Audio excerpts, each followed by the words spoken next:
Welcome to the Four Horsemen panel. My name is Nathan Baertsch, and I'll be moderating this panel. And if you have cell phones and stuff, maybe just turn them off.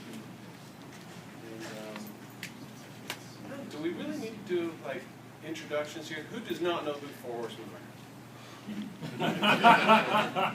Yes. Some of the kids? You're raising your hand, you laugh. You don't know who the Four Horsemen are, though, right? Just say no. It's okay. We don't care. You can like admit it. It's okay. So we'll just real quick while we're trying to set things up, if we can get things set up, we'll let the panelists introduce themselves. We'll start down there at the end. That good-looking bald guy down there. Hi, I'm Cornboy, Four Horsemen Toy Design.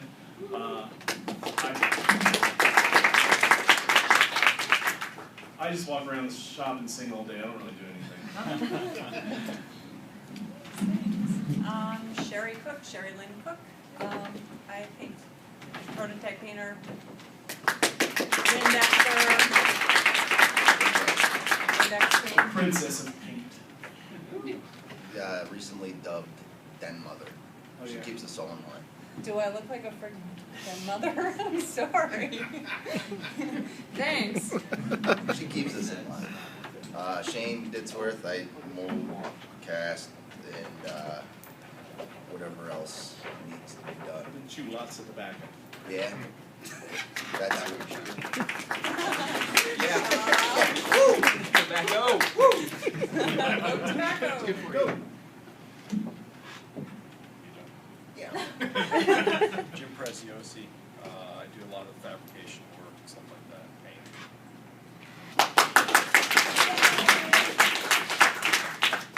Eric Treadaway. I do a lot of design work and primarily sculpting. All the stuff. I'm Owen, and I make people happy. O-Dawg. Introduce yourself, Nate. Me? I'm Nathan Baertsch. I'm moderating this panel. Nate is our illustrator and does all of our artwork. Just about any illustrative stuff that you see on Four Horsemen packaging, that man does it for us.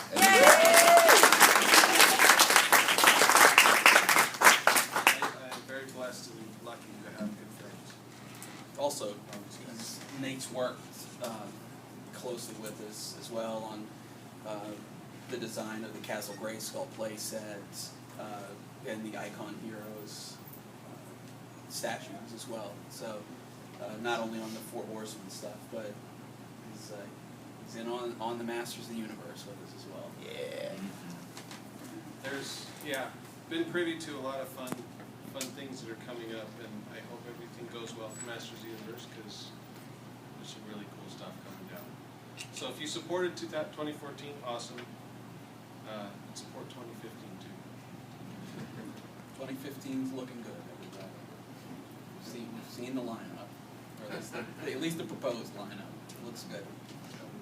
Now, as you know, as a side note, many of you probably already know this, but the Four Horsemen's just finished a very successful Kickstarter.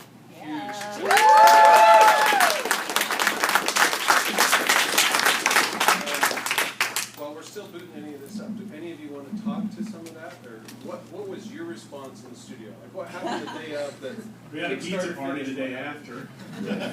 But, I mean, you might have heard this before, but when we originally started, we wanted to, we had 12 different variations on the Raven from our property Gothropolis that we wanted to do. But in order to try to make this Kickstarter work, we weren't really confident that we could ask for the amount of money we were going to need to do full production on all 12 Ravens. So we figured, first of all, let's cut it back to 6 of the Ravens variants.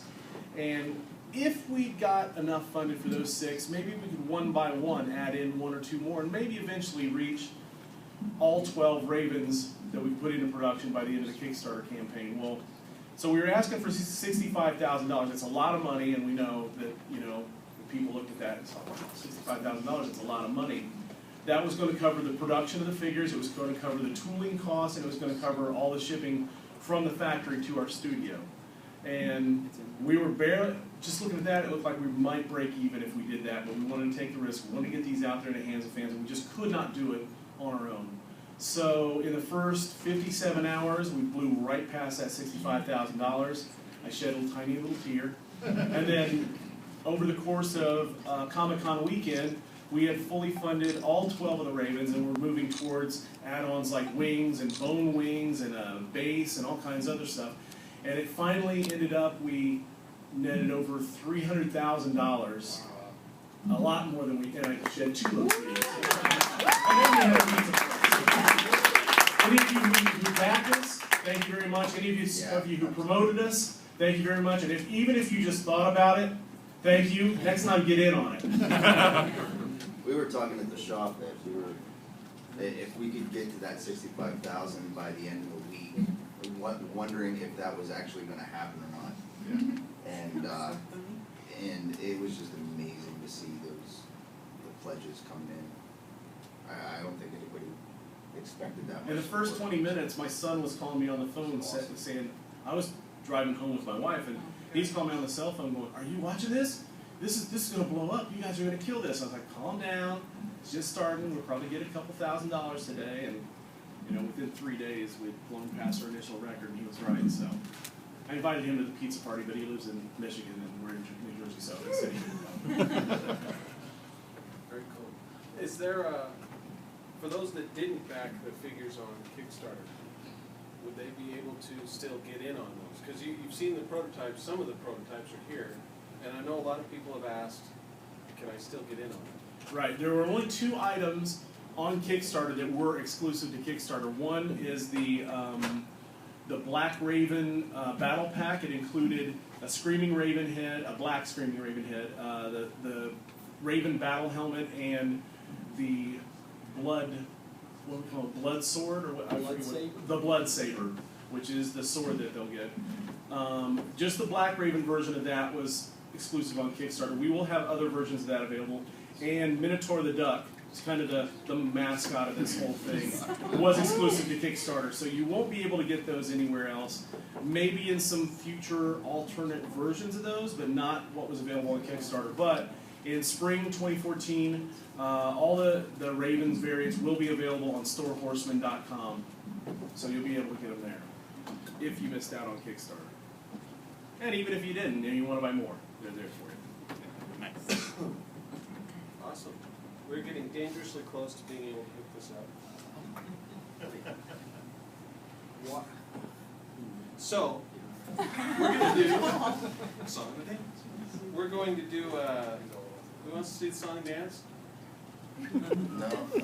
Instead of the song and the dance, we're going to do a reverse. Yeah. We're going to do reverse. Usually the Q&A is at the end. If you have questions, now's the time. And it doesn't have to just necessarily be about our own product. But don't thrash us about the Castle Grayskull throne.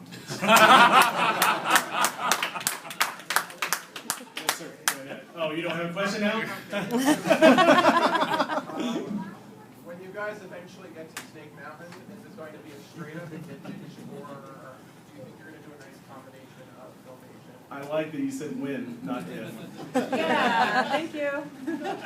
I would say that if we ever are lucky enough He to meant to get say to it, when. when we're lucky enough to get to it, I would say take a look at the icon statue down there. That would probably be a pretty good mix of what we'd like to do.